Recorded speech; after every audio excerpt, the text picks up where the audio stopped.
Some cases refuse to stay in the past. Not because we don't know what happened, but because what happened cannot be undone. In September of 1993, 17-year-old Sara Wisnosky was 2 weeks from turning 18.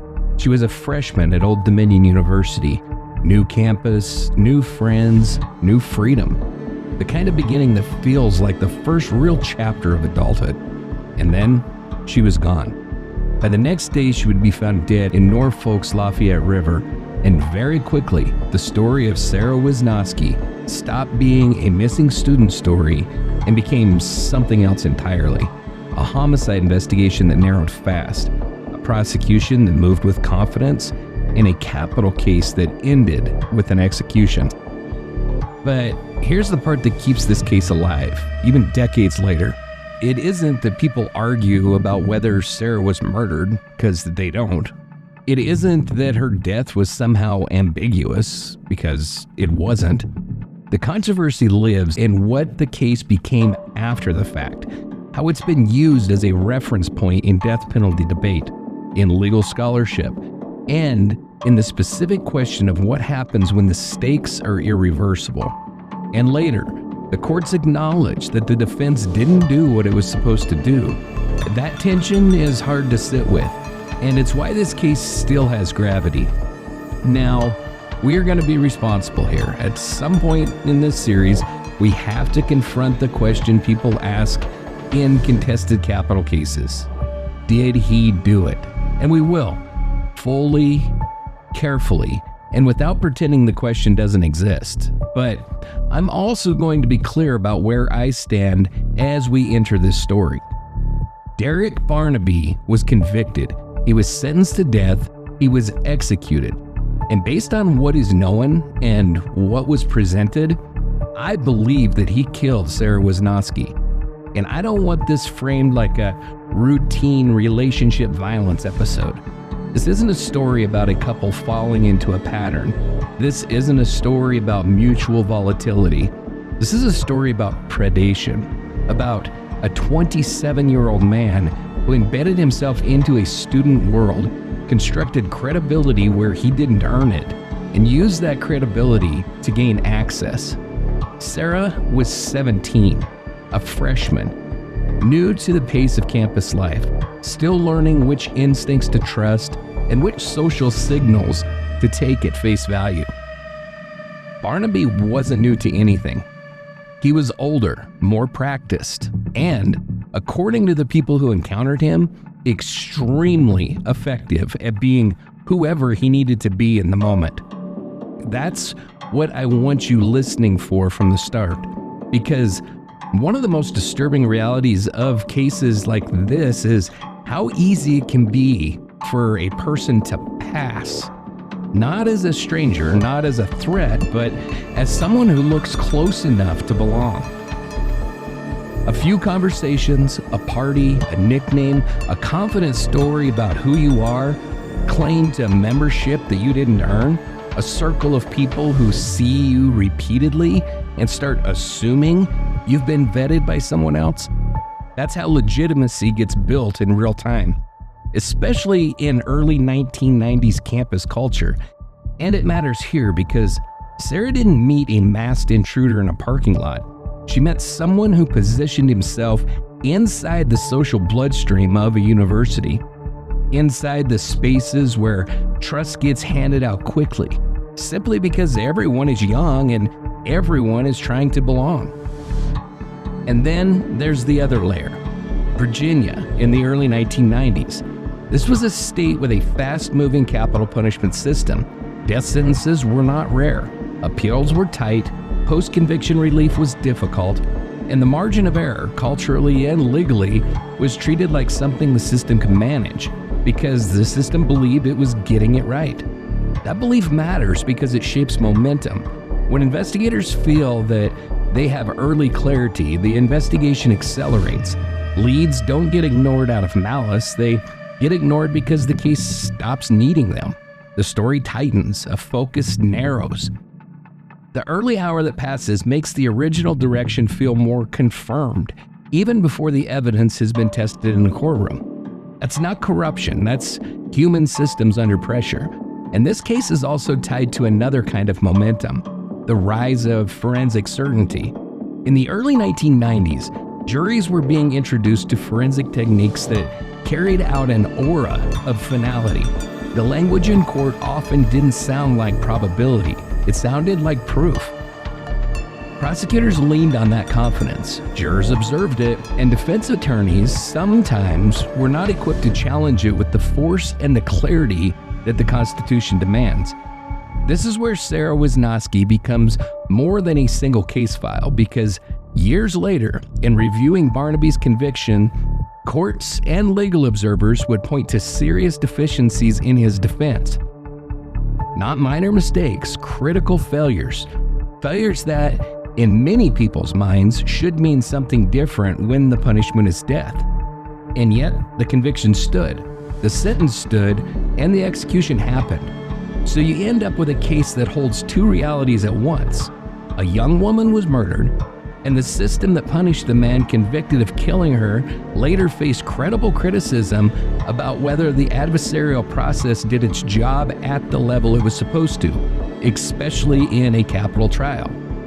That's the space we're entering. But make no mistake, this begins with Sara, a teenager building a life, a freshman learning the rhythm of independence, a girl navigating a campus in a city without the safety net we take for granted now. No smartphones, no location sharing, no instant chats, no, I'll just drop a pin. Just word of mouth, dorm phones, a roommate check-in system, and a plan for the night. And somewhere in that normal, ordinary world, a much older man inserted himself, smoothly, convincingly, and with a level of manipulation that, in hindsight, looks less like charm and more like strategy. That's what we're going to unravel in this series. Not with theatrics, not with inflated language, with structure, with clarity, and with facts. And with an honest eye toward how a case could be both brutal and simple on the surface, while still becoming controversial in the machinery that follows. So tonight, we start where every case would start. The place, with the people, and with the social environment that made access possible. Because before a trial ever begins, before arguments, before experts, before appeals, a story starts to form. And once it forms, the rest of the system either confirms it or fights to change it. That's what we're here to examine. This is the murder of Sara Wisnosky. Hey Angela, how's it going tonight? Hi John, I'm good. How are you? I'm good. Yeah. Anything new and exciting happening in your world? Define exciting. I don't know. Probably not. No? Probably not. Yeah. Well, we're coming to the end of the week. This is true. That's exciting. That is exciting. So, do you know a lot about this case? I don't. All right. I don't know much about it. It's something. So you ready to jump into it? It is freaking something. I'll tell you what. Is this close enough? Am I loud enough? Yeah, I think you're good. Okay. So welcome back, listeners, to Dark Dialogue, the podcast where we examine the cases that haunt small towns and big cities alike.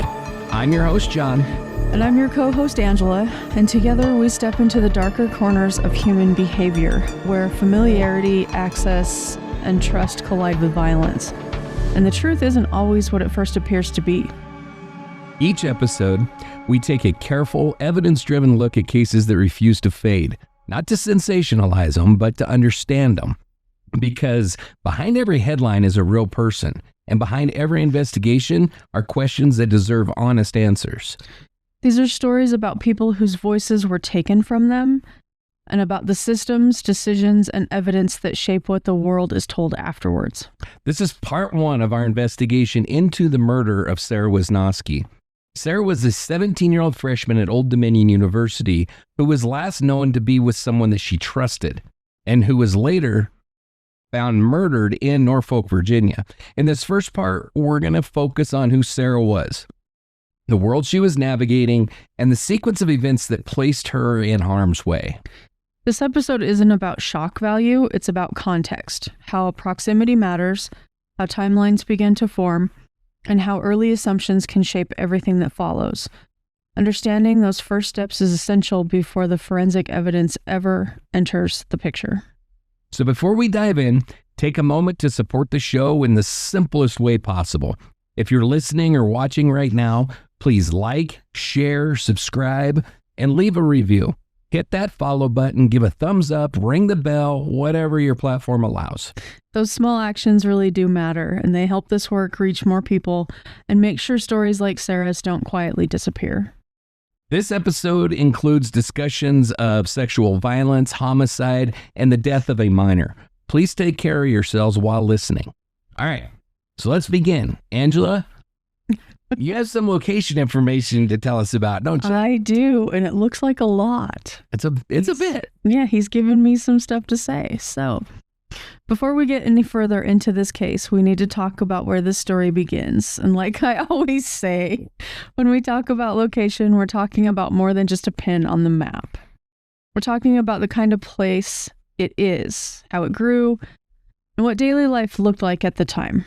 So first, let's start with Norfolk, Virginia. Norfolk is one of the oldest cities in the Commonwealth of Virginia, with roots going all the way back to the 1600s. English settlers were establishing plantations in the area as early as the 1630s, and by 1705, holy crap, we're going back there. Yeah, Norfolk. This is like Salem witch trials. No doubt. Yeah. Norfolk was officially incorporated as a town by 1705. It quickly grew into a major port city thanks to its location along the Elizabeth River and its access to the Chesapeake Bay.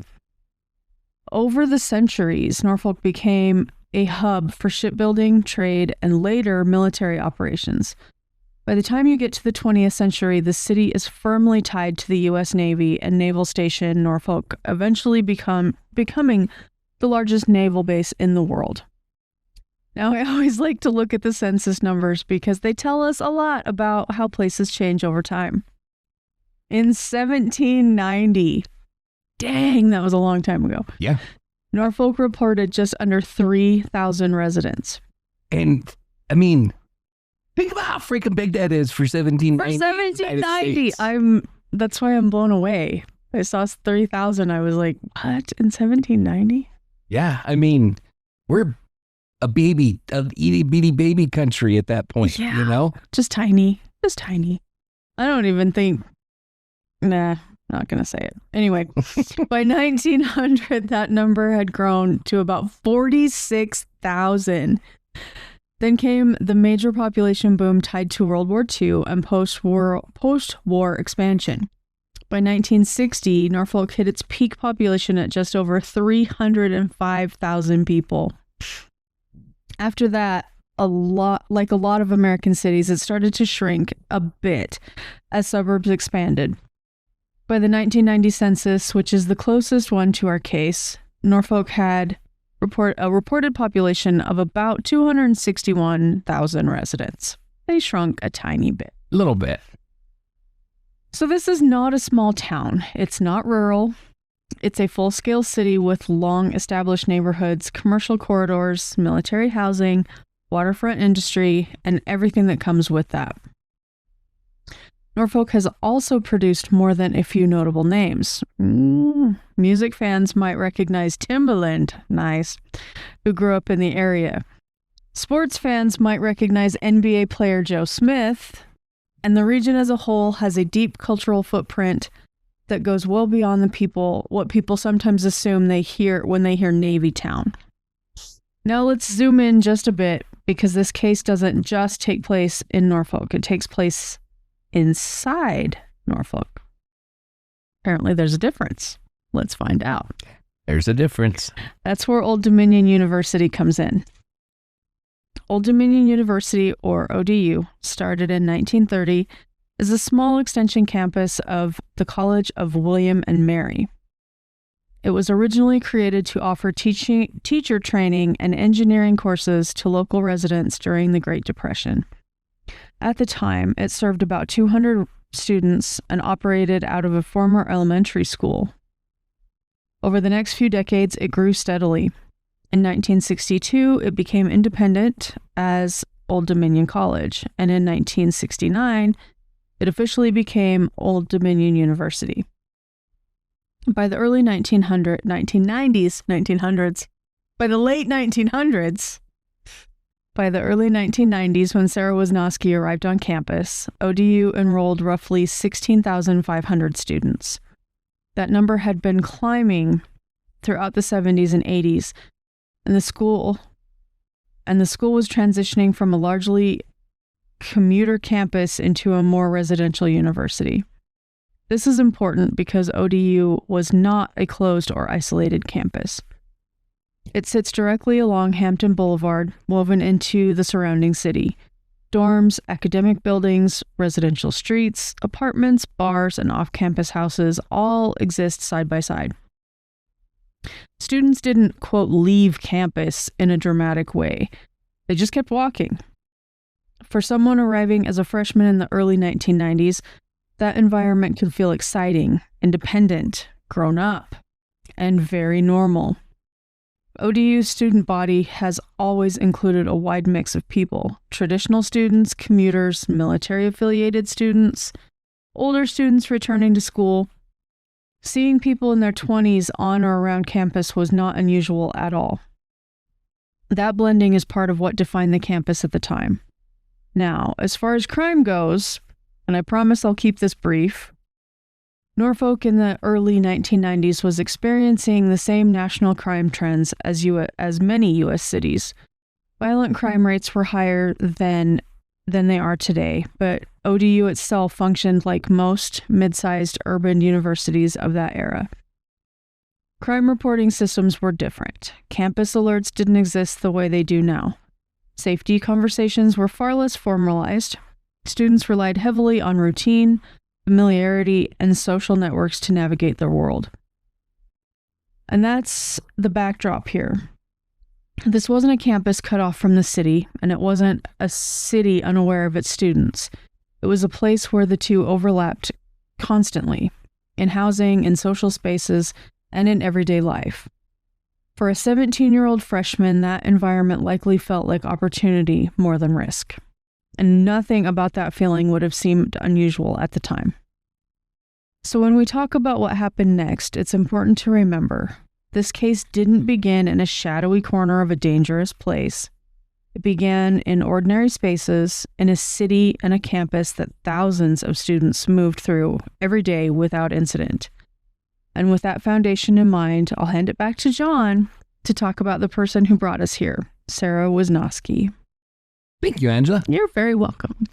And, you said it in that, and I'll say it really throughout this thing, and it's a little bit crazy because 1993 was not that long ago. It wasn't. But the difference between 1993 and now, especially for a 17-year-old, it was so close yet so far away. It's like night and day. Yeah. It's like freaking night and day difference.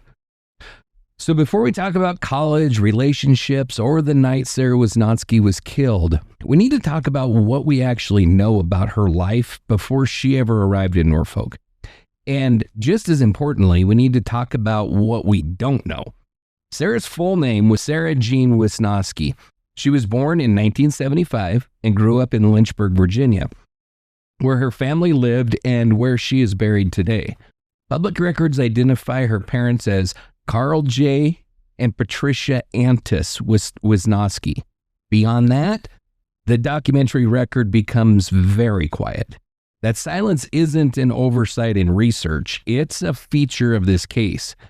I have gone looking deeply for verified information about her childhood, her family dynamics, her early interests, and her life before college. Court records, appellate opinions, major newspaper coverage, advocacy summaries, archival reporting, even true crime freaking documentaries, which are very few on this case. Yeah. But they overwhelmingly focus on the crime, the investigation, and the legal battle that followed. I mean, if you want to learn about the freaking asshat in this case, Oh, there's all kinds of Yeah. shit about him, Yeah. but there's almost nothing about this girl. And I don't know how much of that is he stole the spotlight or Right. how much her parents were just like, I no, don't want we don't want no it. part of this. Yeah. I don't know. Because lack of deep diving is not a sentence I would say about you. No, this one is, oh, you'll find out. If you can find it, you'll find it. I tried my very best, but So- I could not find a lot about this girl. So somebody who used to know her, please tell us. We need to know. Yeah. They do not preserve a detailed portrait of the person that she was before that moment. There are no verified accounts of her elementary school years, no public descriptions of her siblings or extended family relationships, no anecdotes about hobbies, sports, church involvement, or community activities, no interviews with childhood friends, and that absence matters. Sara is consistently described as a 17-year-old freshman from Lynchburg, a phrase that reduces her entire pre-college life to a line item. It tells us where she came from, but not who she was day by day. And from what we just noticed, can be described of thousands of people. Oh, yeah. 100%. It's not fair. Yeah. Unless that's where parents wanted it, in which case it's 100% fair. Okay, that's true. Yeah. But I mean, in the world of her soul. Well, and you know, the paradox is interesting. And, you know, we do talk about this. I've said this about... Sorry, I got you on a tangent. Yeah, you did. But I've said this about multiple cases where it's like, I did my best. I can't find shit. But part of that, I think, is this paradox between not freaking long ago in 1993 and today. And I bring that up with because this is based around a university and everything. I'm going to bring up the conversation again about the Idaho college murders that just happened not very long ago. Yeah. Where you've got, of course, we had multiple students all killed at the same time. It's a big story. But you've got podcasters like us. You've got all these freaking demons that are running around out there with their little TikTok channels that were like, and I talked about it. We've talked about this before, but we're like showing up at the crime scene and doing all this horrible shit where in 1993, you didn't have none of that. No. None of it. Yeah. If you didn't see it in the paper or watch it on the nightly news, You didn't know. you didn't know. Yeah. So there wasn't, and there's good and bad to that. Like I said, all the douchebags that show up at crime scenes and sensationalize the murder of children, Yeah. that pisses me Clickbait. off. But Yeah. on the other side of the story, now you've got a bunch of, and I mean a bunch of really solid podcasts out there, especially podcasts, but even like the video version on YouTube and a lot of really solid independent journalists that do a damn good job. I think there's way more of those than the other part, but they add a lot to it because they're people like me and you. They're people that are digging into these stories right away and getting the information out there. So there's just a lot more available. None of that existed at this time. Yeah. But what we can say with confidence about Sara is she completed her school in Lynchburg and graduated from Heritage High School in the spring of 1993.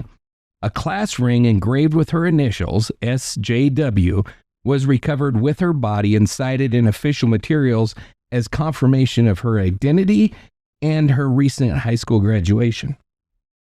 The ring is one of the few tangible links that we have to her life before college. There's no publicly available records detailing her academic performance, extracurricular involvement, or future plans during high school. No mentions of sports teams, no clubs, no awards, no disciplinary issues, no red flags. And that in itself tells us something important.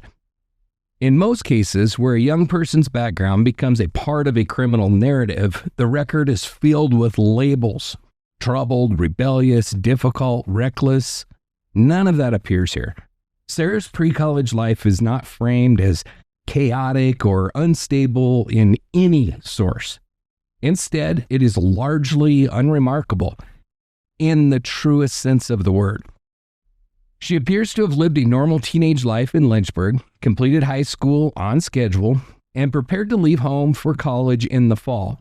There's no evidence that she was running from anything, hiding from anything, or struggling in any ways that attracted institutional attention. Her story before college is not missing because it was dramatic. It's missing because it was ordinary. And ordinary lives are rarely documented until something unordinary, something terrible happens. Mm-hmm. By the time Sara left Lynchburg in late summer of 1993, she was still legally a minor. She was 2 weeks away from her 18th birthday. She had just completed high school. She was transitioning from her family home into the first independent chapter of her life. That transition, common, expected, and deeply human, is the last clearly documented shift that we see before the narrative of her life is overtaken by the narrative of her death. What comes next in this story is the version of Sara that exists inside college records, police records, witness testimonies, and court filings. But before any of that, she was simply a young woman from Lynchburg, a daughter, a high school graduate, a teenager standing on the edge of adulthood. And the fact that so little of her early life survives in the public record is not a reflection of who she was. It's a reflection of how easily a life can be reduced to a case once violence enters the frame. That is why it matters to say her name here, without inference, without embellishment, and without rewriting her past through the lens of what came after. Sara Jean Wisnosky existed long before September of 1993, and she deserves to be remembered that way. So when Sara arrived at Old Dominion University in late August of 93, she was standing at one of those rare thresholds in life where everything feels possible at once. And that period of your life goes so fast. Mm-hmm. She was 17 years old, young even by freshman standards. Yeah. But that wasn't unusual then. In the early 90s, students left home for college at 17 quite frequently. It wasn't considered reckless. It wasn't controversial. It was simply part of the expected rhythm of growing up. And I didn't go to college when I graduated high school, but I moved out when I was 17, got my own place. And I mean, it was different. Mm-hmm. This is not the period where people lived in their parents' basements until they were 50. Right. This was the period where you couldn't wait to get the hell out, and you did it as soon as you possibly could. Yeah. And Sara was doing exactly what she was supposed to do. She graduated from high school just months earlier and moved into Rogers Hall, a residence hall overlooking Cauley Bay. Dorm life was immediate and immersive. Doors were open, music drifted down hallways, people wandered in and out, introducing themselves, borrowing things, laughing loudly at nothing in particular. It was college in its most recognizable form. Sara shared a room with Nikki Van Belkom, and like many first semester roommates, they fell into an easy routine quickly. They coordinated plans. They checked in with each other. They made loose arrangements to meet up after class or in the evenings, knowing those plans might change. That flexibility wasn't carelessness. It was independence taking shape. And remember, there were no smartphones, no constant location updates. Staying connected required effort. Phone calls mattered. Notes mattered. And Sara was good about that. If she was going to stay somewhere else for the night, she let her roommate know. That detail tells us something important. Sara wasn't disappearing into college life. She was just navigating it. And by all accounts, Sara was happy at Old Dominion. Not guarded, not homesick, happy. One description used later says that she was deliriously happy to be at school. Others describe her as friendly, sociable, and quickly popular. She wasn't shrinking into the background. She was doing what so many first-year students do in those early weeks, saying yes to invitations, meeting new people, and letting the excitement of independence carry her forward. ODU itself played a role in this energy. Old Dominion, in the early 90s, was an urban campus woven directly into the surrounding city. Students didn't feel tucked away, they felt connected. You could walk from dorms to classes to restaurants to off-campus housing without ever feeling like you've crossed any kind of a boundary. And for someone young and eager, That openness felt like possibility. Sara moved easily through those spaces. She made friends with her dorm floor. She met people through classes and social gatherings. She spent time off campus as well as on it. None of that set her apart from her peers. If anything, it marked her as well-adjusted. It is also important to say this clearly. There is nothing that suggests that Sara was reckless, troubled, or out of control during those first weeks in college.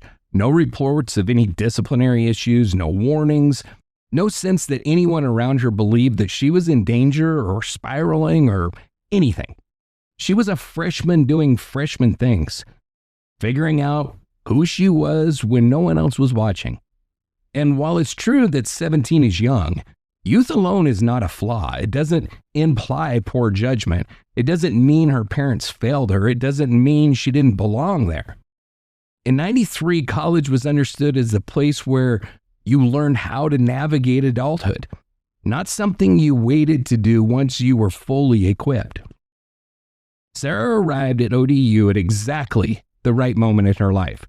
What makes this part of her story so important is it reminds us who she was before fear enters the frame, before suspicion, before violence, before her name becomes attached to a case file.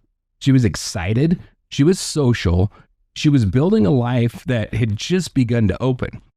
The world she was stepping into was loud, messy, and thrilling in the way only early adulthood can be. And she moved through it with optimism. Not because she was naive, but because optimism is how young people are supposed to meet the future. The darkness in this story has not arrived yet. Right now, Sara Wisnosky is simply a teenager on her own for the first time, learning how big the world is and trusting that it will meet her with the same good faith that she brings to it. That trust was not a mistake. It was the most human thing about her.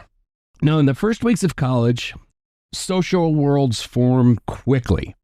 People don't just meet once, they collide repeatedly in dorm hallways, at parties, through mutual friends, and familiar spaces that start to feel routine long before anyone really knows each other.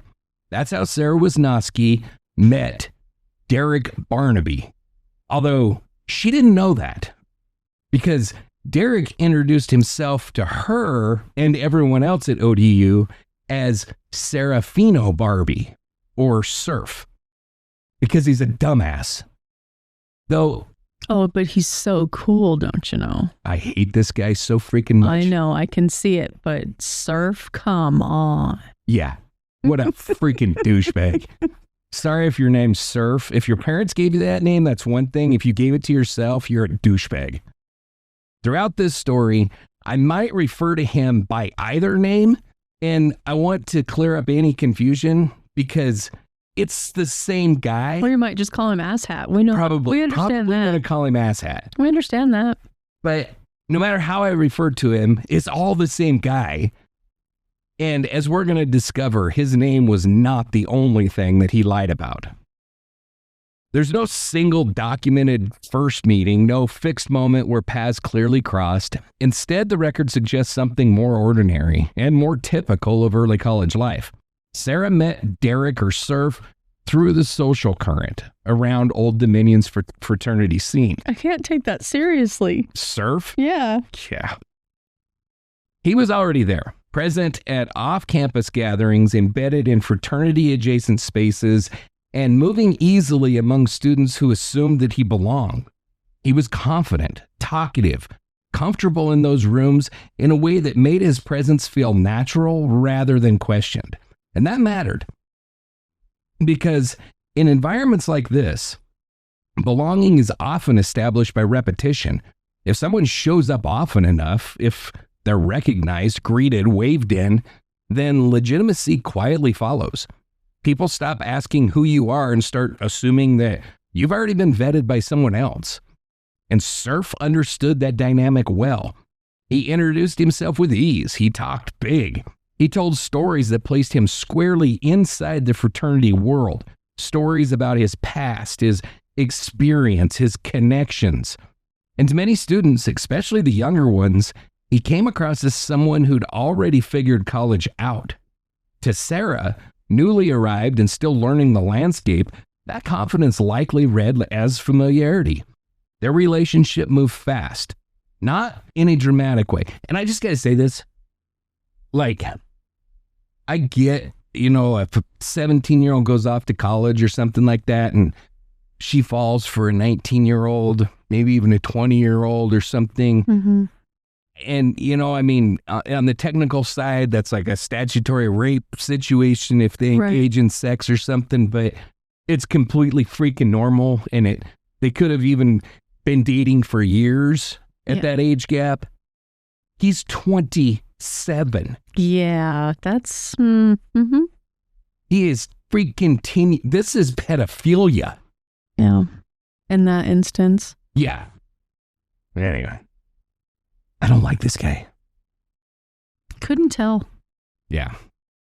So anyway, the relationship moved fast, and not in a dramatic or cinematic way, but in the compressed way that relationships often do during the opening weeks of college. Time feels elastic, and a few days can feel like weeks. Seeing the same person in multiple gatherings creates a sense of closeness that hasn't yet been tested. Sara began spending time with Derek, Surf, I hate both his names, at the off-campus house on West 48th Street, a place that functioned as both a residence and a social hub. It was loud, it was busy, people came and went, music played late, faces became familiar quickly. Within that space, Sara and Derek settled into a routine. She would leave her dorm to go there. She would call her roommate if she planned to stay the night. This wasn't secrecy, it was communication. It was her applying the same norms that she used everywhere else in her life. To the people around them, the relationship looked consensual and mutual. They were seen together often. They interacted comfortably. Sara didn't appear withdrawn or isolated. She wasn't cutting herself off from her friends or disappearing into one person's world. She remained socially present, moving between spaces, maintaining connections. That visibility mattered because it shaped how others interpreted what they saw. At the same time, Surf stood out. And not because he was invisible, but because he was a freaking loudmouth piece of shit asshole. I hate this guy. He talked about himself constantly. He talked about women constantly. He framed interactions as conquests, experiences, stories to be repeated. To some people, that bravado was entertaining. To others, it was exhausting. But either way, it drew attention. Among students and fraternity members, impressions of him were mixed. Some were taken in by the performance, the stories, the confidence, the way he seemed to command rooms. Others saw something artificial underneath it. They described him later as over the top, insincere, always playing a role. But early on, those impressions existed side by side without resolution. And that's important because environments like this don't immediately resolve contradictions. People file them away. Someone can be charming and unsettling at the same time, loud and off-putting, confident and insecure. Those contradictions don't always trigger alarm. Often, they're normalized. Sara's place in this dynamic was not unusual.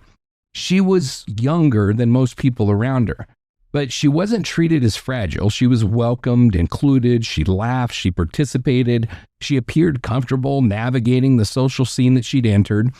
Nothing about her behavior suggests any kind of fear. If anything, what people noticed most was Surf's need to perform. He talked about their relationship publicly. He talked about sex publicly. He talked about Sara in ways that made others feel uncomfortable, not because of violence, but because of objectifying her and status seeking. Those moments didn't yet read as danger. They read as immaturity, ego, posturing, being an asshat. And that's where early warning signs often hide, in behavior that feels unpleasant but not yet threatening, in dynamics that feel awkward rather than alarming, in relationships that move quickly but don't immediately appear harmful. By the time people began to notice tension, small moments of dismissal, irritation, bruised pride, the relationship was already established as normal within the group. And we're talking about a short period of time. Right. So Sara and Surf were a known pairing. They had routines, they shared spaces, they had visible connection, and once something becomes familiar, it becomes harder to question. At this point in the story, nothing has broken yet. There's no single incident that forces clarity, no event that demands intervention, no moment where anyone can point to and say, this is where it all went wrong. There's only momentum. Two people moving fast in a social environment that rewards confidence, repetition, and performance, especially when no one is yet looking for danger. That'll change, but for now, this is where the relationship sits. Newly formed, highly visible, socially reinforced, and already carrying subtle imbalances that few people had reason or the language to name. The next time the tension surfaces, it won't be subtle, and it won't stay contained to a party. So before we go any further, I have to admit something. Okay. I grew up in Wyoming. I didn't graduate high school and go to college. I went to college years later once I was already a dad and everything. So I definitely, even at that point, I did not go to a college that had fraternities. Right. I didn't live in dorms. I never lived in dorms. I was never surrounded by Greek letters. Same. My entire understanding of the whole fraternity culture for the longest time, and almost to the point I researched this story, came from Animal House. Okay. And I don't know, have you seen Animal Yeah, House? it's been a while, but yeah. Yeah, with Belushi, it was National Lampoon's Animal House. Freaking hilarious movie. Yeah. Anyway, you know the scene, Doga. Yes. Yeah. John Belushi smashing a guitar for no apparent reason, sweaty chaos, drunk people pretending this all means something. Yes. And honestly, It's all very deep. I thought it was kind of exaggerated nonsense. It was. So the first time that I actually encountered real world fraternity stuff was years later when I lived in Colorado and I used to work jobs around the University of Colorado, Boulder. And I remember thinking, oh, this isn't satire. This is happening. This is actually happening. Yeah. Yeah. The toga party in this case wasn't cinematic, and it wasn't funny, and it was not charming, but it did matter. So, because this is where social dynamics become visible, where people were watching and where something shifted in how Surf treated Sara in public. I have to tell you, I'm secretly playing a drinking game in my mind. When I see his name, I'm like, which one's it going to be? Which one's it going to be? The party was held at the off-campus rooming Sorry, house. I threw you. That's okay. The party was held at the off-campus rooming house on West 48th Street, where Derek lived with several other young men tied to Old Dominion University. And Tau Kappa Epsilon. Tau Kappa Epsilon. I don't speak Greek. It was exactly what you'd expect from an early, and I want to be clear about something. I researched this to find out for sure. And this Tau Kappa Epsilon, I will talk about it a little bit later, but this is not their house. Like in some places, the fraternity actually like owns the frat house. This is not that. I think that some people, some guys that belong to the fraternity rented an off-campus house. Yeah. I think Kind of like a booster club situation. Somebody's just funding it, but it doesn't belong to them. Or not even. I think they might have just did what normal college students do and like split the rent.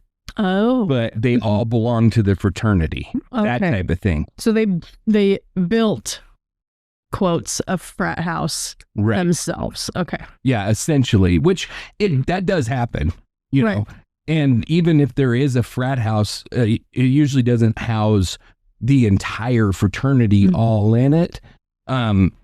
several, depending on how large it is, there can be several people that live there. But, there are actually frat houses in around, and again, I haven't been around this that much, but there's a couple universities in Colorado that do have fraternities, and some of them are owned by the fraternity, but they're not like ginormous freaking mansions like you see in the movies where 150 people all live it's together. Romanticized, yeah. All of this shit. They're decent sized just houses.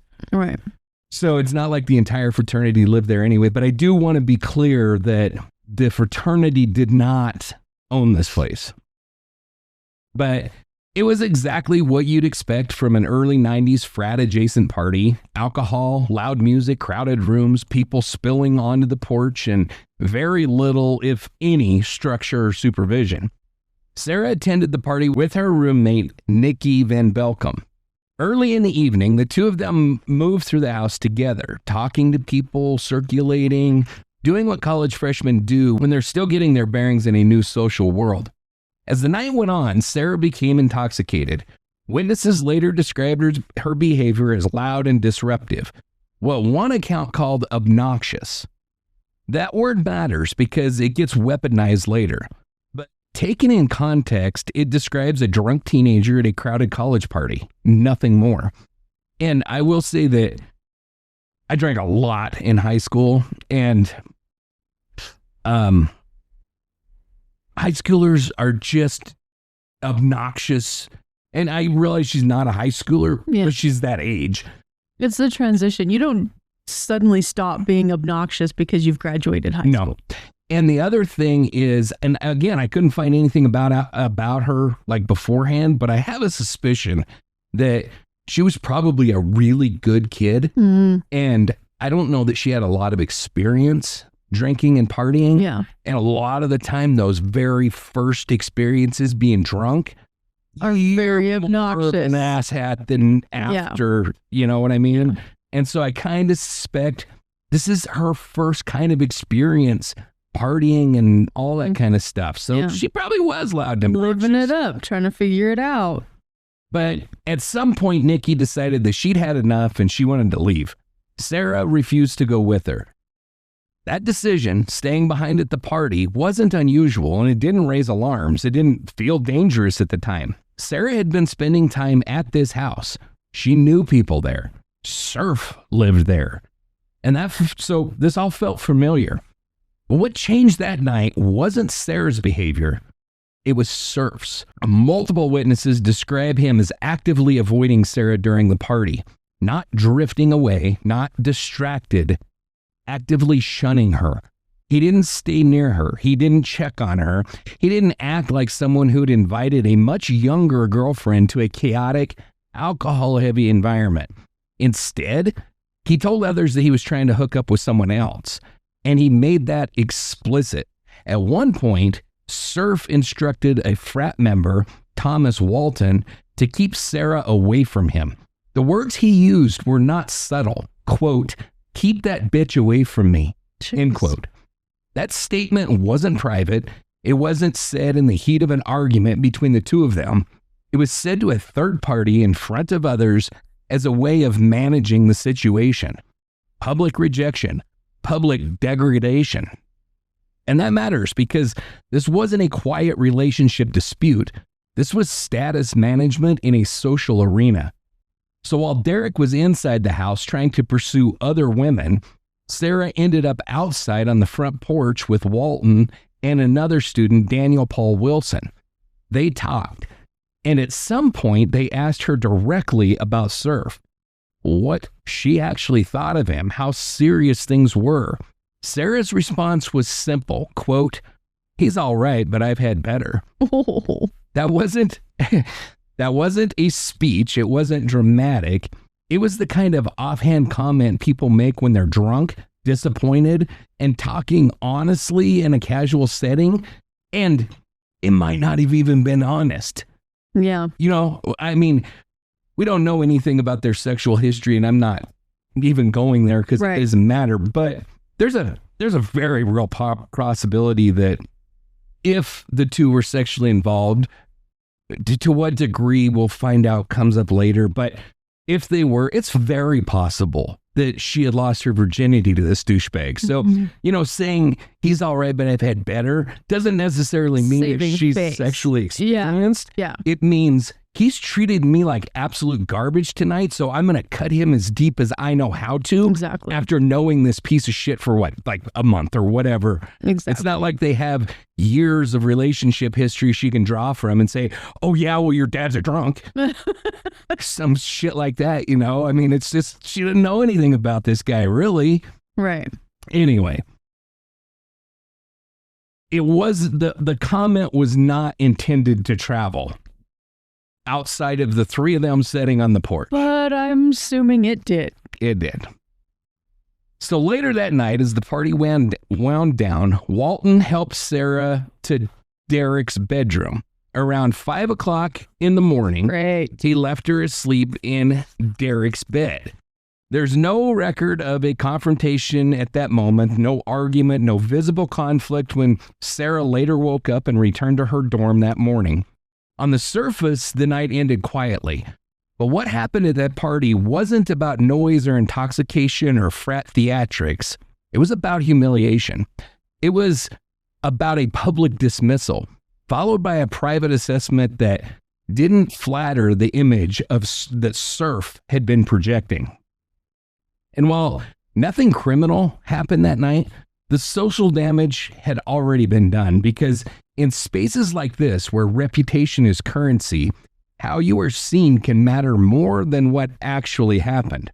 And Surf had just been seen differently. So we'll stop here, because what happens next doesn't happen at the party. It happens in daylight, in conversation, and in the place where Derek believed his version of himself mattered the most. Now, I hope I don't bore the shit out of the listeners with this, but before we go any further, we got to pause and explain something that isn't obvious if you haven't lived inside this world. Okay. Because, if you're like me and you, fraternity culture is a mystery. Yeah. I was a mom when I went to college, so I don't understand this shit, and none of it makes sense. So I imagine that there's probably fraternities and sororities at UW. Outside that, nowhere in Wyoming has this shit. Yeah, I don't even know if there are. I don't either. I have no idea. But somebody school us, tell us. I don't think they exist in any community college, they're like a university structure. Yeah. And I think that they're in more older, traditional, I'll get into all that shit, so let me not. Don't get ahead of yourself, John. Yes, but so I had to figure all this shit out because I didn't understand it. So fraternity culture operates as a hierarchy, perception, and performance, and none of these are accidental. So American fraternities did not start as house parties. They began as secret societies, many of them rooted in academic and philosophical clubs in the late 18th century.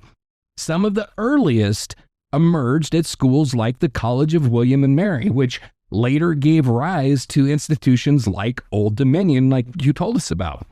So over time, those societies evolved into social organizations built around brotherhood, leadership, loyalty, and status. And I don't leave sororities out, but that's not historically where it started. Right. It started as, of course, at the time that fraternities were started, women didn't go to college. So, yeah, you know what I mean? But so the last part of that matters, the loyalty and status part, because in fraternity systems, who you are is often less important than who you appear to be.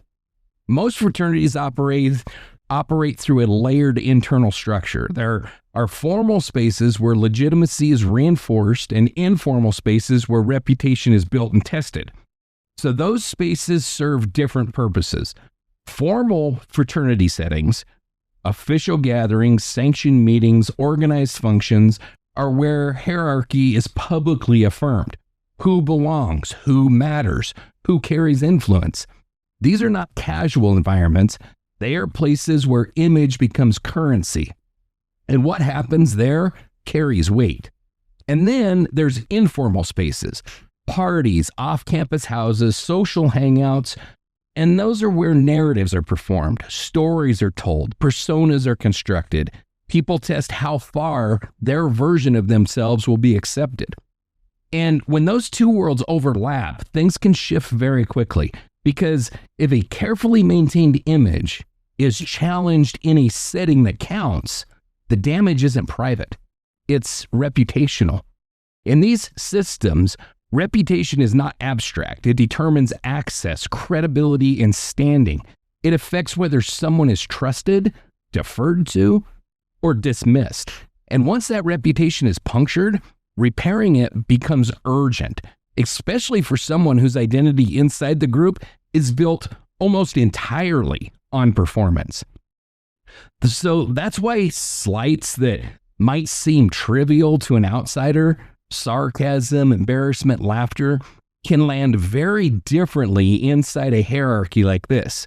They're not just insults, they are threats to position. And that pressure does not exist in isolation. It follows people home. It colors conversations. It reshapes how interactions are interpreted. It scars. It scars. It lasts for good and for bad. And so this is also where age and experience quietly really matter. Because for younger students, especially freshmen, these systems can feel exciting, inclusive, and affirming. They offer instant belonging, familiar faces, and a sense of being inside something. But for someone older, embedded in that world without fully belonging, the stakes are different. Control of narrative becomes survival. Approval becomes validation. And rejection, especially public rejection, becomes destabilizing. None of that means that harm is inevitable. But it does mean that when conflict arises inside a hierarchy built on image and status, the emotional weight of that conflict is often far heavier than it appears from the outside. The framework is essential to understanding what happens next, because what unfolds after the toga party does not occur in a vacuum. It unfolds inside a system where perception is power, reputation is fragile, and humiliation, once it enters the room, does not simply fade away. So now that we understand how that world works, we can step forward into what followed. And let me just say, I might have put it in later in the episode, and if I did, I'm sorry to repeat myself, but in researching this whole fraternity thing, and again, if you belong to a fraternity or a sorority, I don't mean to offend you, but for somebody like a dumbass Wyoming cowboy that's never been around this shit, I felt like I was researching the Hells Angels or the Sons of Anarchy episode or something. It's like they have pledges. It's guarded and Yeah, they have pledges. Biker gangs have prospects. And they have like the formal meetings where only the official, full-on, vetted, colored Hells Angels are allowed to sit at the table. And then they have the informal shit. I mean, it's like, okay.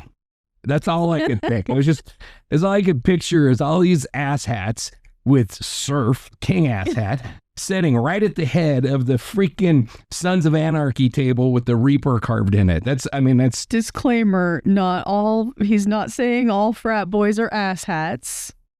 He's not saying all biker gangs are asshats. I'm definitely not, because I don't even think I know a frat guy. Like it's not part of my world. Mm-hmm. Like I'm sure that, I've known people that were in fraternities. Right. Of course I have. But I don't move in that world, And I got to be honest, this particular fraternity, and I think I include this later, so it's probably going to be repeated, but Ronald Reagan belonged to this. Tau Kappa Epsilon? Yes. Okay. So this is one of those old school, it's like the Bushes and the Skull and Bones Society. Right. This is like one of those old fraternities that goes back with a lot of tradition. I think there's a lot of difference between that and what's happening now. And at least I think there's been new fraternities and sororities that have been created in this new modern world. Mm-hmm. So I don't really know. They don't hold the higher What's the word I'm looking for?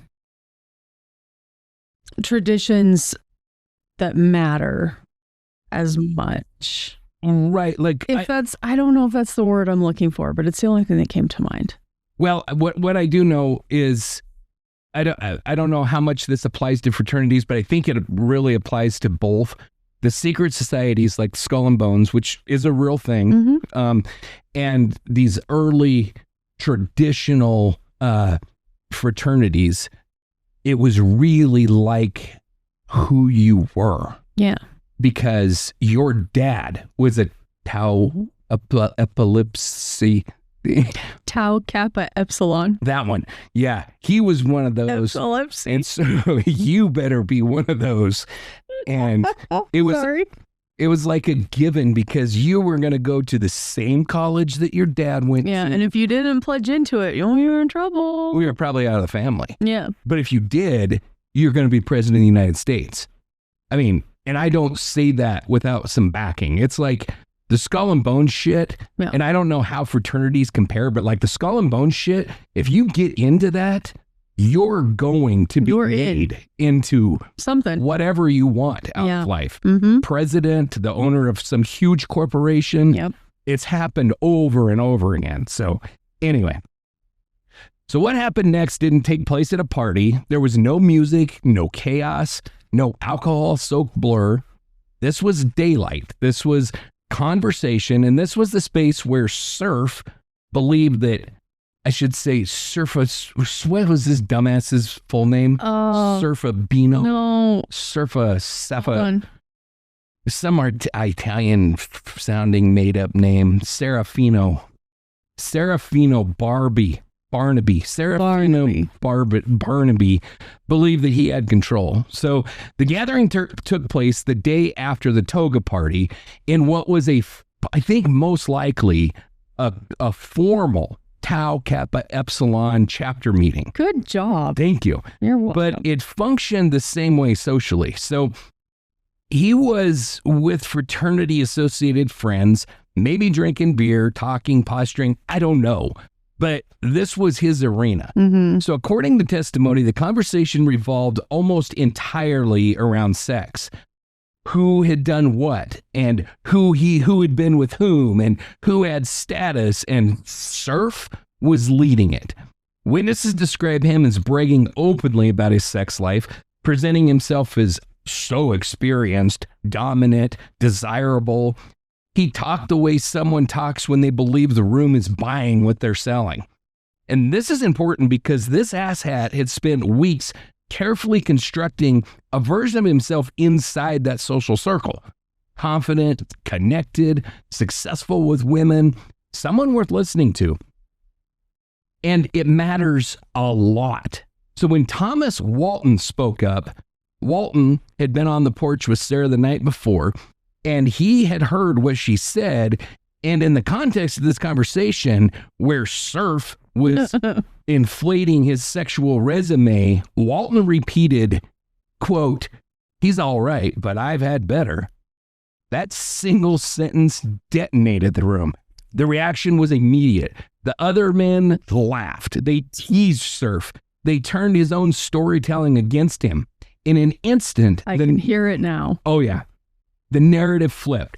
So Asshat wasn't the one defining himself anymore. Sarah was. And her assessment was not flattering. Yep. This wasn't about romance. It wasn't about feelings. It was about status collapse. Witnesses testified that his demeanor changed sharply. He became agitated, then infuriated. The confidence drained out of him and was replaced with something defensive and sharp. And then he did something revealing. He denied having sex with Sarah. Not casually, not jokingly. He corrected the record. Wow. He told the group that he and Sarah had only engaged in oral sex. He erased a notch on his bedpost. Yeah. So think about that for a moment. Yeah. The night before, he had publicly rejected her while trying to pursue other women. And now in front of the same social circle, he was walking back that intimacy entirely. So this wasn't about protecting her reputation. This was damage control.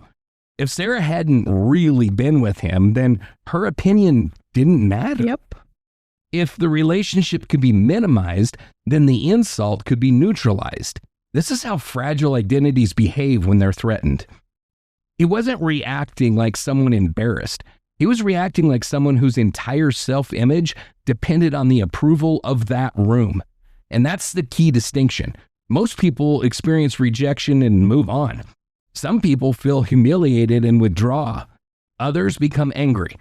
But when someone has built their entire identity on an illusion, on storytelling, exaggeration, performance, any challenge to that illusion becomes intolerable. Because if one piece falls, then the rest is exposed. Like Jenga. Yeah. This wasn't a breakup. It wasn't jealousy, not in the ordinary sense. This was narcissistic injury, a public wound inflicted by someone he believed he controlled. And importantly, none of this happened in secret.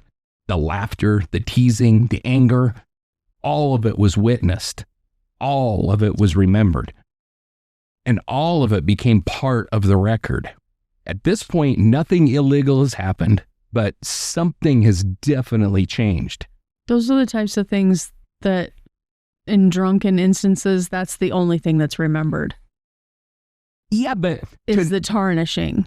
But to normal people, and I'm not saying I'm normal, but I'm far from normal. I've researched normal people, and I stayed at a Holiday Inn Express last night. Exactly. But, you know, for normal people, after you go out drunk, you usually are like, I made an ass of myself last night. I'm humiliated by what I did. Yeah. And then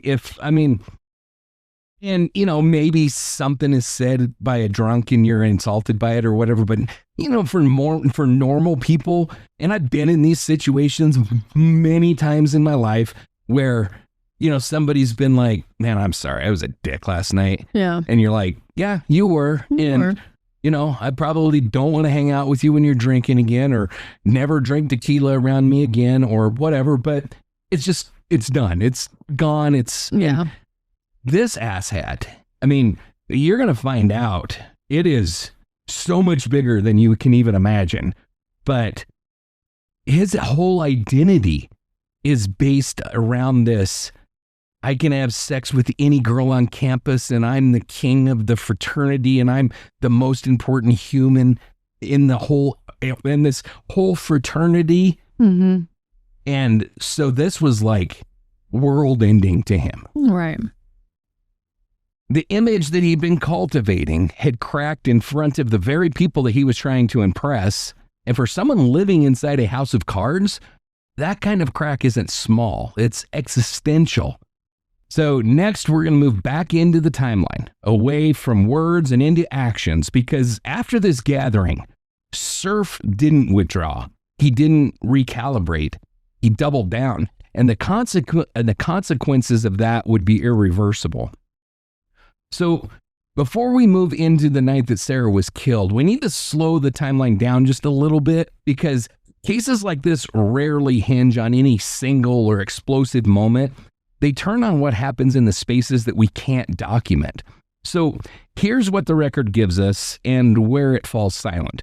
The toga party happened. I researched the shit out of this, trying to figure all of this stuff out.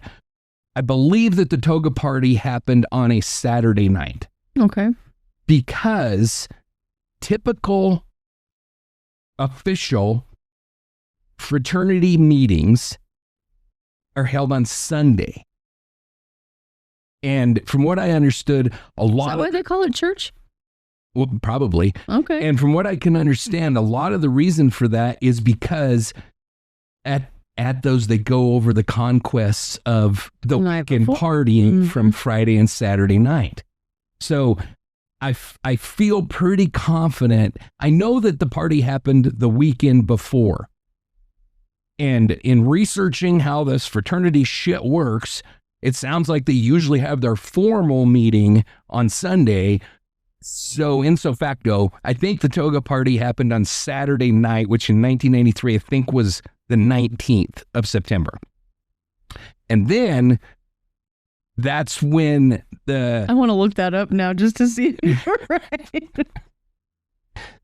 So after that, the official trail fades. There's no police reports, no journals, no messages to reconstruct intent or tone. And this was 1993. We had no social media posts to go back and look through. So silence was still fair normal. What we're left with is inference grounded in behavior and in my insanity to research fraternity shit that doesn't really matter, but it intrigues me. So from the fraternity gathering in the early morning hours of, I think, the 19th, or not the early morning, but sometimes Sunday morning, there's a narrow window of time, just a few days before September 22nd. Okay. So it's long enough for resentment to settle in, long enough for embarrassment to harden into something more personal, long enough for someone invested in control to feel the need to reset the dynamic. And here, clarity matters. There's no court document that says Asshat bought Sara gifts. No testimony stating that he apologized. No witness describing a specific conversation where he talked her back into anything. But that absence doesn't mean that nothing happened. It means nothing was recorded. And I say that because what is documented is the outcome. Sara was with Asshat again on the night that she was killed. And this was just days after being publicly dismissed, just days after his anger was visible to others, just days after her words punctured his image. Sara had alternatives. She had a dorm, she had a roommate, she had other friends, yet she returned to his space. So to me, that doesn't suggest fear. It suggests some kind of repair. Because people don't re-enter situations like that without some form of recalibration taking place.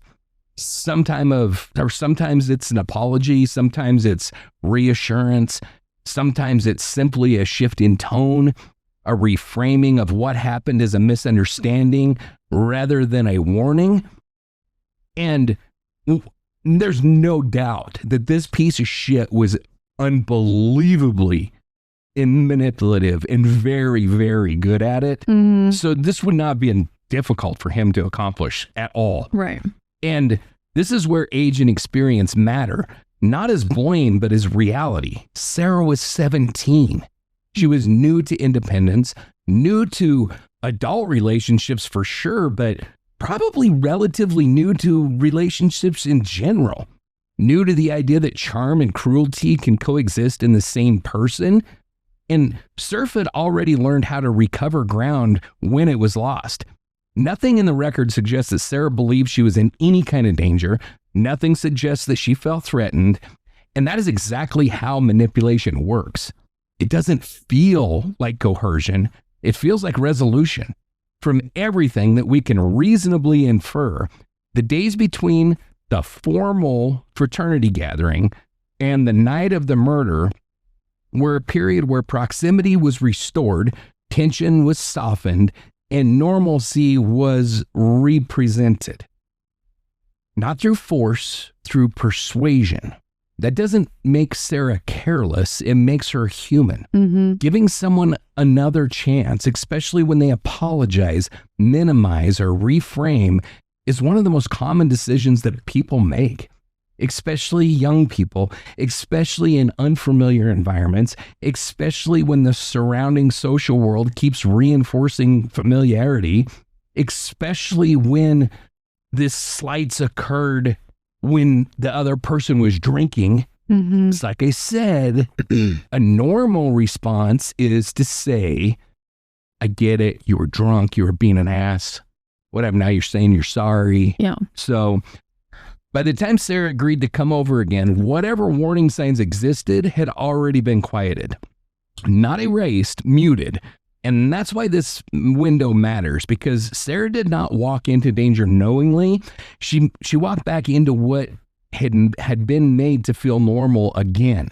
The threat wasn't obvious. It was relational. So, for Oh, if there is like a documentary or anything on a story that we're covering, I usually try to watch it.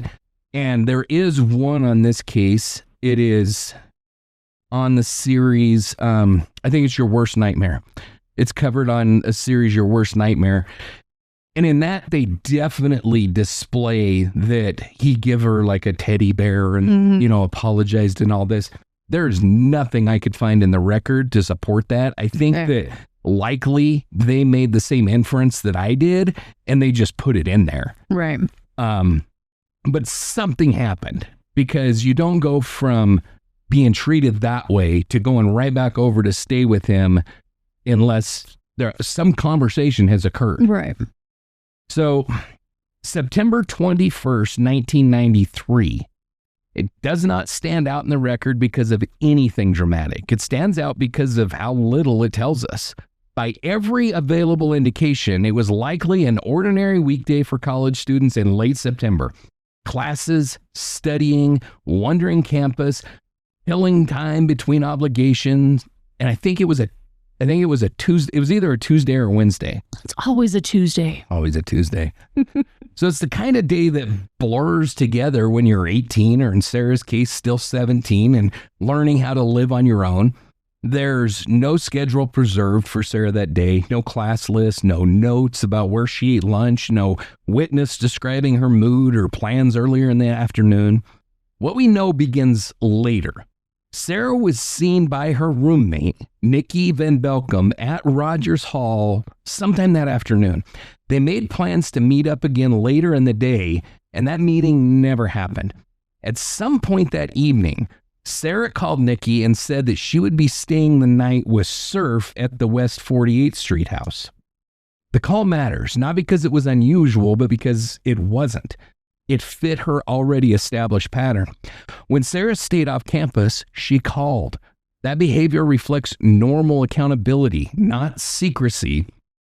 Nothing about that call raised any kind of alarm in real time, because nothing about it broke the routine. After the call, the record goes quiet again. We don't know what Sarah did in the hours between leaving the dorm and arriving at the house. We don't know what conversations took place. We don't know what assurances were given or what version of the relationship was presented to her that night. On douchebag's side, the documented portion of his day doesn't begin until later, probably because the son of a bitch probably didn't get out of bed till 3 o'clock in the afternoon. Probably. But that evening, he attended a Tau Kappa Epsilon related meeting. And this is why I had to go into the formal, informal, all the bullshit, because this meeting, and when I was researching this and I was checking the dates, and I was like, what do these people meet every other freaking day? Yeah. So the formal meeting happened on the Sunday, like I said, and this was a pledge meeting. And so apparently the pledges have their own meetings where they learn like the history of the fraternity and all that kind of bullshit. And then the official business occurs at the official meetings. Yeah. Okay. So this one on the 21st was a pledge meeting, much less formal. And so we know that he went to that meeting, and while he was gone, we know that Sarah was at the West 48th Street house. And that detail is important because Sarah was already there. After the meeting ended, fraternity pledge William Gee drove douchebag back to the house, arriving shortly after 1 o'clock in the morning. I think actually by the time they arrived, it was like closer to 1:45. And in the early minutes of September the 22nd, so Gee stayed only briefly. He testified that when he left around 1:45, Sarah was still alive and in Surf's bedroom. That is the last confirmed sighting of her alive. There is no evidence of conflict at that moment, no report of distress, no indication that anything appeared wrong to the outside observer. And that's where September the 22nd comes to an end. We don't know exactly how Surf regained Sarah's trust. We don't know how the earlier hours of the day unfolded. We do not know what was said, promised, minimized, reframed. What we do know is this. Sara spent the night where she said she would. She followed her routine. She was alive at 1:45 in the morning. Everything that comes next happens after that moment. And from this point forward, the timeline no longer belongs to the ordinary college life.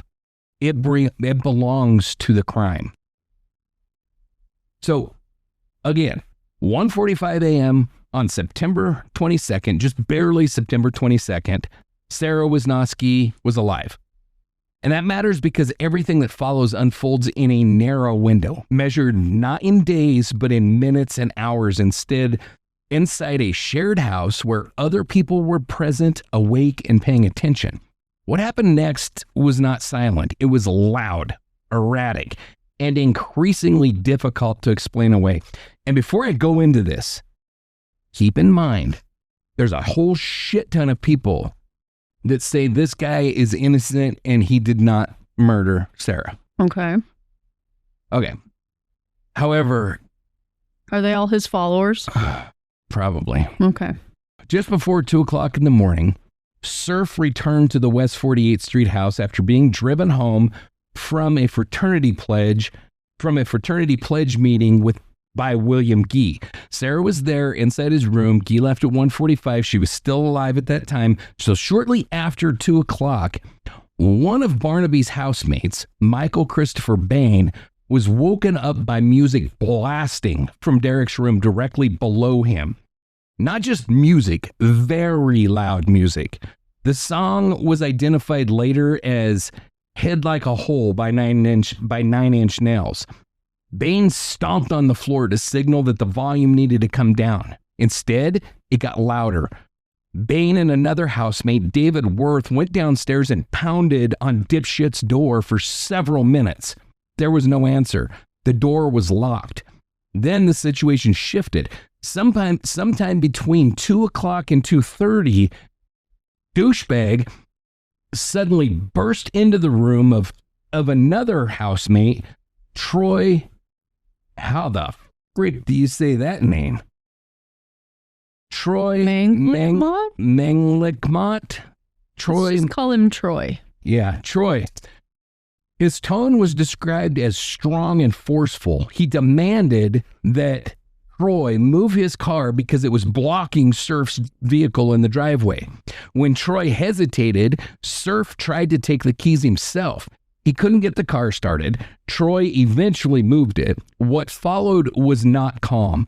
Surf backed his car out in what witnesses described as a frantic state, striking the side of the neighboring house and nearly colliding with another vehicle before pulling away, quote, really fast and leaving the property.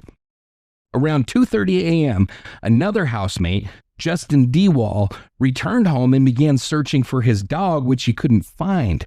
While looking, Dewall knocked on Surf's door. It opened only slightly, and Surf was completely naked.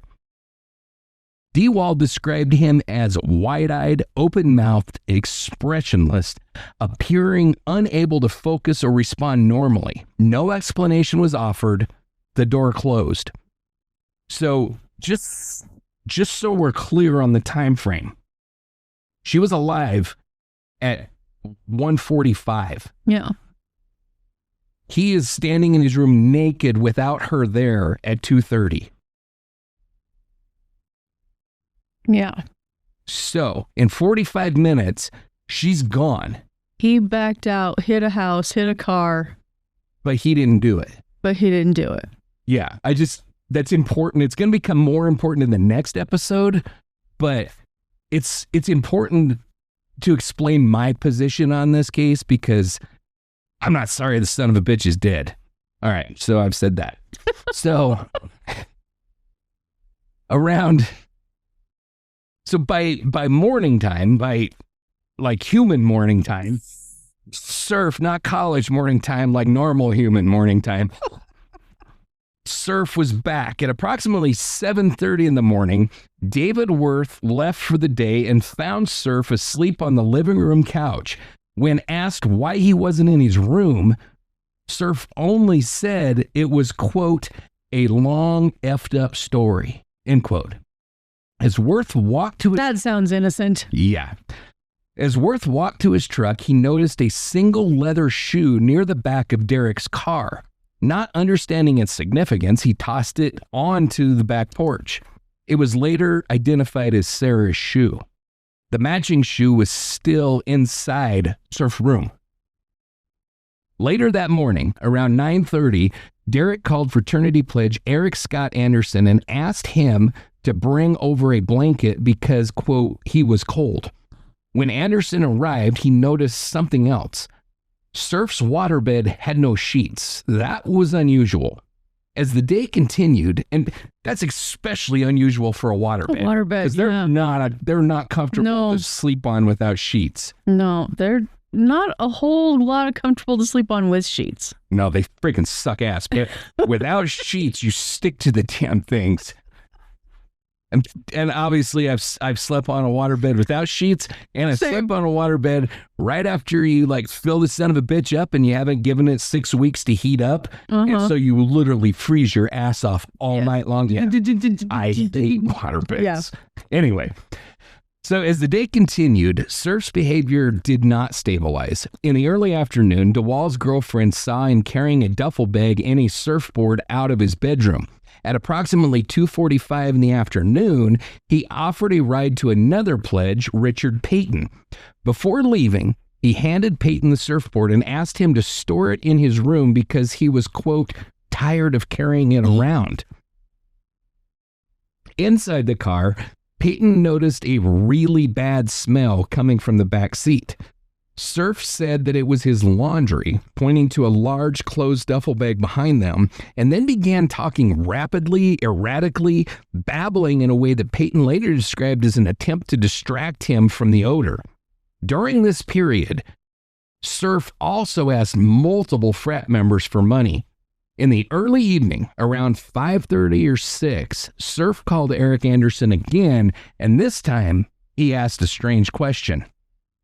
Had Anderson, quote, heard anything? When Anderson asked what the hell he meant, Surf said, oh, nothing. Then he offered an explanation preemptively. He said he was leaving town for a few days to work with his father. He was not. Instead, Derek Barnaby left the area, first heading to Maryland and then to Ohio. By the time night fell on the 22nd, Sara Wisnosky had not returned to her dorm, and the ordinary expectations of college life, missed plans, late nights, casual expectations, were about to collapse under the weight of what had already happened. But at this point in the timeline, no one yet knew how bad it was. They only knew that something was wrong, and all of it was this freaking asshat, because this is not... All of it was wrong. None of what I just described is innocent in any way, shape, or form. So early Wednesday evening, September 22nd, 1993, the uncertainty ended. Just after 6 p.m., Sara Wisnosky's body was discovered in the Lafayette River. The location was a quiet residential bend near the 5000 block of Mayflower Road in Norfolk. Backyards facing the water, wooden bulkheads, and short steps leading down from private yards into what is more... So this is strange as shit to me, and I guess it's because I'm from Wyoming, where if it's not in a cup, we don't have water. But in Virginia, the whole thing is water. And, I mean, what they describe as a creek is like bigger than any river in Wyoming. I mean, the son of a bitch is like, it's freaking way far across this thing. Creeks in Wyoming you can jump across. Yeah, and this isn't even a creek because it doesn't flow anywhere. It's like a cove. Oh. You know? Okay. So it doesn't flow. The river is flowing around it, and this is like a cove that they call a creek. So I want to be clear that we're not talking about like a 2-inch deep Wyoming creek or crick, whatever you say. Yeah. And honestly, where all over the United States that I've been, cricks or creeks are little running streams. Yeah, little babbling brooks, if you will. Yeah, that's not the case here. And it's important because This was a significant body of water, is what you're saying. Yeah, I mean, it's essentially a cove tied to the ocean, because I did do some research and confirmed, and I'll talk about it here in a minute, but tidal currents are affecting the flow of this. And since the water's not flowing, it's very similar to a situation like where Lauren Agee was found. I was just about to ask you. Yeah. Okay. Yeah, so kind of set the scene there. So you're trying to say it was hard for her to float there because there wasn't a current to take her there? Well, I'll get there in a minute. Okay. So foreshadowing. And that's perfectly fine. So we've got, but this is a residential area. Like I said, backyards facing the water, wooden bulkheads. A lot of these houses have docks, and there's boats parked all along the waterways here and stuff. And short steps leading down from private yards into what they call a creek, but it's more like a cove. Right. And a woman walking her dog noticed something floating near the bank. And at first she thought it was a mannequin, which is always the way that this is described. And I think it's because the human brain has to rationalize that it doesn't want it to be anything other than what you really think it is. Yeah. But when she realized that it could be a person, she flagged down a nearby officer and led them to the water. And Sara was found floating face down, nude, close to the shore. The scene itself told a story before any report was written. She'd been in the water for hours. She had been injured. This was no accident. A blood-stained washcloth lay nearby. With Sara's body, officers found her Heritage High School class ring engraved with the initials SJW. And, I mean, that's one of the saddest damn things because, anybody graduated high school, if you got a class ring, it's one of those things where you're like excited to have it, especially if you like belong to sports and shit, which I didn't, but... Mm-hmm.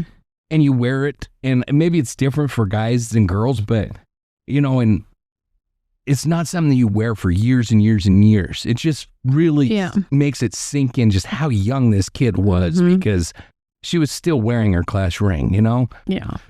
And the novelty hadn't worn off yet. Exactly. And the ring ended any uncertainty about who she was. So within hours, Sara Wisnosky, 17 years old, newly arrived at Old Dominion University, was identified. So the geography here matters, and you know me, it drives me crazy. So Barnaby's rooming house sat less than a mile away. As the nutcase that I am, I had to try to get an idea of this area because I'm trying to figure out where this comes from, why he's innocent. And me personally, I have a big problem with anybody innocent being put to death. And so the insinuation that this douchebag was innocent, I had to understand. And so I Google Earth the crap out of this area. And you and your maps. Yeah, me and my maps. And so I located 48th Street where I don't know the address of this house. Where the house, okay. So, but I Googled, I pulled up 48th on Google Earth and I looked through the houses, and at first I mapped it from the farthest house away to where her body was found, and it was roughly a mile. And then I did like the street view thing, and it was a teeny tiny little house, and in all of the research it says this was a multi-story home, so it had to be at least 2 stories. So I found the closest or the farthest away 2-story house to the waterway, and it was, I think, about 600 yards from the water. So, and depending on where he put her in the water and all this kind of stuff, but from that house, which is the farthest from the water I could find, to the closest place that he could have put her in the water, it would have taken about a minute to get there. It's literally 48th Street, West 48th, dead ends at that water. At that cove, it's like Mill something Creek is what they call it.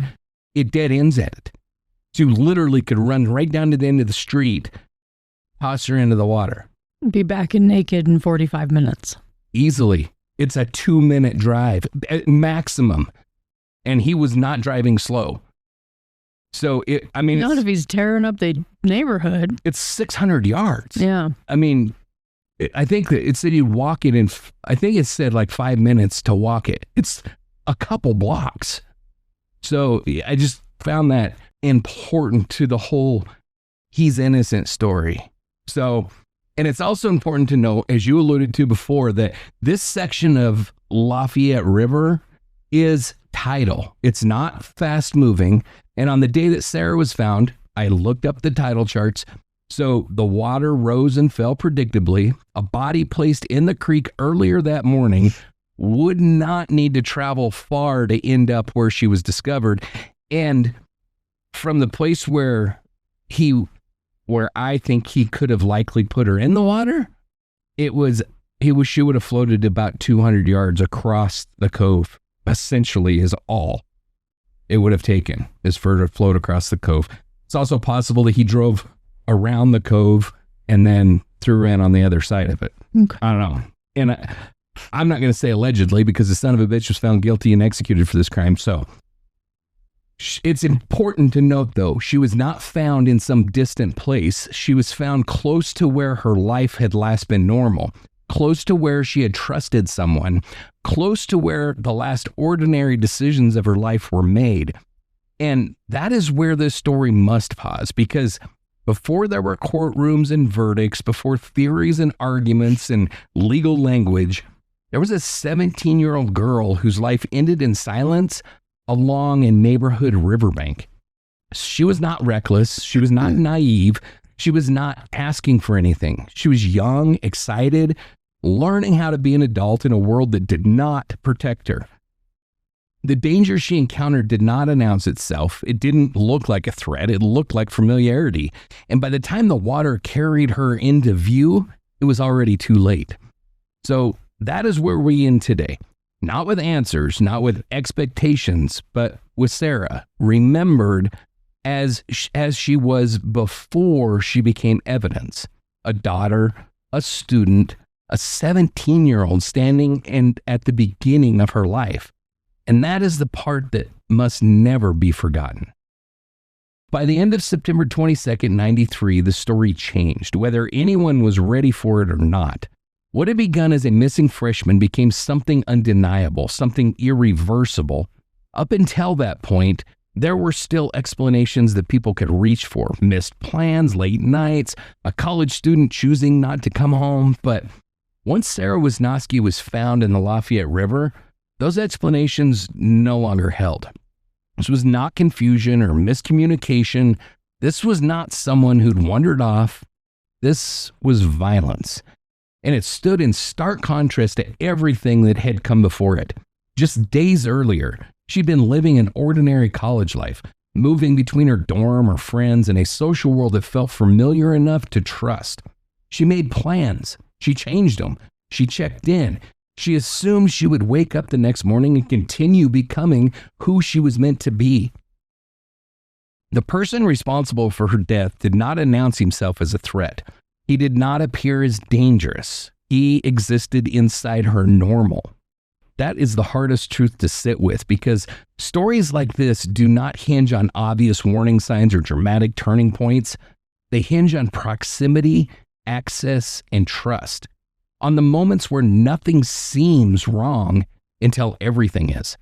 And by the time Sara's body was pulled from the water, the ordinary world that she'd been navigating was gone. What remained was a silence heavy enough to demand answers, but not yet ready to give them. This episode is not about conclusions. It's about context and how quickly normal life can collapse, and how easily harm can hide behind familiarity, and how a 17-year-old girl doing nothing extraordinary, nothing reckless, found herself at the center of something that she could not have foreseen. We're going to continue this story. We're going to examine what followed. We will talk about what the evidence revealed and what it didn't. But for now, we stop here. We stop with Sara, not as a case, not as a headline, but as a person whose life deserved far more than it was given. Before we begin this victim tribute, I want to pause for a moment. When we tell these stories, especially stories involving young lives, we're careful about how we enter that space. This isn't about heightening drama or pulling focus. It's about creating room to remember someone as they were before everything narrowed down to a single night. As part of that effort, we're continuing our collaboration with the J.J. Hawk Band, whose music we use intentionally during Select Victim Tributes. They're kind enough to offer their work as tribute to these precious souls. It is chosen not to explain the story, but to sit alongside it, quietly, respectfully, and without intrusion. The song you're about to hear is called Whispers of the Night. It's a piece that lives in uncertainty, in that space between presence and absence, between being seen and being lost. It carries a sense of youth, vulnerability, and the haunting quiet that follows when answers don't come.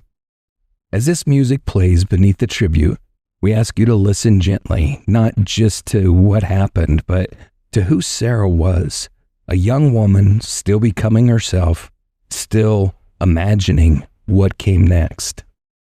This is Whispers of the Night by the J.J. Hawk Band. And this is Sara Wisnosky.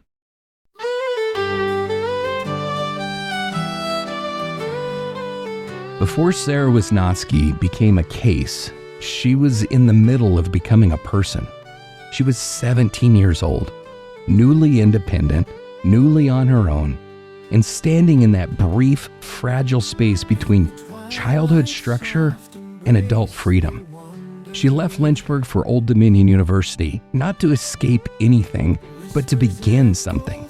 And the distinction matters because Sara arrived at college the way countless young people do, hopeful, curious, and trusting that the world she was stepping into operated on the same basic rules she'd always known.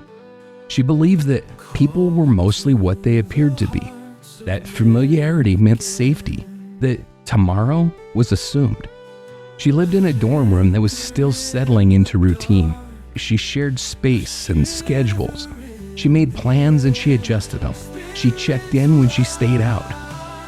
She moved through her days with the quiet confidence of someone who expected to be seen again. There was nothing reckless about that. There was nothing unusual. Sara was doing exactly what college invites young people to do: stretch outward, test independence, and learn who they are without constant supervision. She was navigating new friendships, new rhythms, and new autonomy with the tools that she had at the pace that she was capable of. She laughed, she socialized, she explored, she trusted, and that trust was not a flaw. It was ordinary.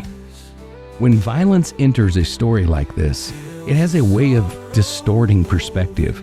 It pulls focus toward the end and flattens everything that came before it.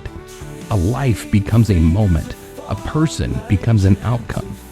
That is not who Sara was. She was not defined by danger. She was not marked by fear. She was not living on the edge of catastrophe. She was motion. She was anticipation. She was possibility still unfolding. In the episodes ahead, we'll talk about what was taken from her and how the system attempted to measure, explain, and respond to that loss. We'll talk about evidence, interpretation, and the weight of irreversible decisions. But here, at the close of part 1, it is enough to remember this. Sara Wisnosky was entitled to time. Time to grow, time to misjudge, time to learn, time to change her mind. She deserved more days on that campus, more calls home, more plans that shifted, more ordinary mornings she never imagined she wouldn't see. Before the arguments, before the evidence, before the verdicts, there was a young woman who believed the world she was entering was fundamentally safe. That belief did not make her weak. It made her human. And that is who we carry forward.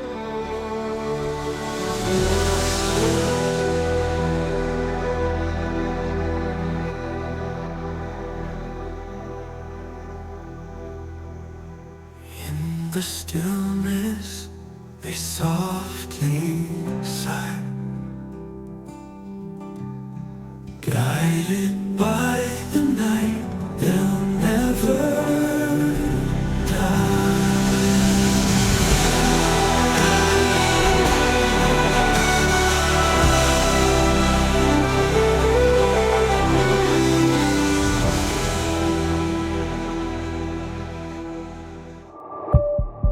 So that's where we're going to leave part 1. In this episode, we focused on who Sara was, the world that she had just begun to build, and the sequence of events that placed her in harm's way. We haven't reached any conclusions yet. Well, some of us have, but and we haven't reached judgment. Again, Some of us have. Some of us have. What we've done is lay the groundwork, because understanding context matters before evidence ever enters the room. It does. Cases like this remind us how quickly ordinary moments can become irreversible, and how important it is to slow down and understand the steps that lead there. Sara wasn't just part of a case file, she was a young woman whose life was still unfolding. Before we go, we want to thank you for spending this time with us, and we also want to ask for your help in keeping this work going. If you want to get involved directly, the Dark Dialogue Collective is our volunteer boots-on-the-ground program for people who want to help with research, outreach, and advocacy. This is not a donation tier, it's for active participation. You can also support victims and their stories through our Adopt a Victim program, or learn more about the Dark Dialogue Collective. Information for both is available at darkdialogue.com, where you'll also find our victim blog posts and case write-ups. For ongoing support, you can find us on Patreon at patreon.com/darkdialoguepod. For one-time support, visit us on ko-fi.com. That's ko-fi.com/darkdialogue. And for long-form writing and case updates, follow us on our Substack at darkdialoguecrime.substack.com. If you have information, questions, or need to reach us directly, you can email info@darkdialogue.com. Be sure to check out the other shows in the Dark Dialogue Network: Rocky Mountain Reckoning, Distilled, Unraveled Truths, Gallows and Gunfights, and of course, Shadow Chat Sessions. And wherever you're listening or watching, please like, share, subscribe, leave a review, and turn on notifications or ring the bell. Those actions help this work reach much more people. Until next time, take care of each other, keep listening, keep digging, and as always, keep the dialogue alive.